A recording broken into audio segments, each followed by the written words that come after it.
వాటికి కప్పటం తీయటం ఇబ్బంది లేకుండా పామాయిల్కు ఎటువంటి ఇబ్బంది లేకుండా కూడా రైతుకు చాలా ఉపయోగకరంగా కూడా పామాయిల్ ఉండటం జరిగింది అన్నట్టు. వర్షం వచ్చినా కానీ మనం పామాయిల్ కొట్టుకొని అమ్ముకోవడం జరిగింది మేము.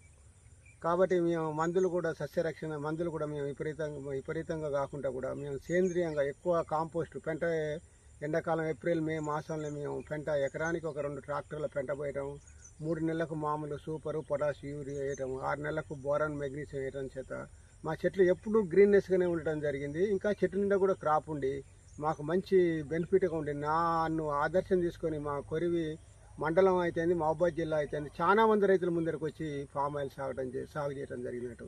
సాగు చేసిన రైతులు అందరూ కూడా ఉత్సవం సంతోషంగా ఉన్నారు. కాబట్టి అందరు రైతులు కూడా ఇంకా ఆలోచించకుండా కూడా పామ్ ఆయిల్ వేసుకోవడం మేలని నేను కోరుకుంటున్నాను. అయితే మిర్చి పత్తి వేసి ఇలా పత్తి 6,500 కొనే లేక విపరీతమైన ఇబ్బందులు పడడం జరిగింది.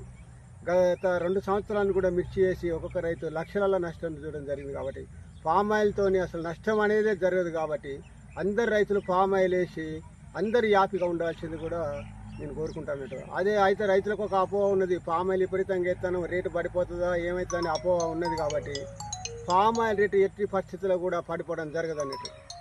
కాబట్టి అందరు రైతులు కూడా పామ్ ఆయిల్ వేసుకొని లబ్ధి పొంది సంతోషంగా ఉంటారని ఆశిస్తాను. ఓకేనా? ఇంకా నేను మాట్లాడుతున్నాను.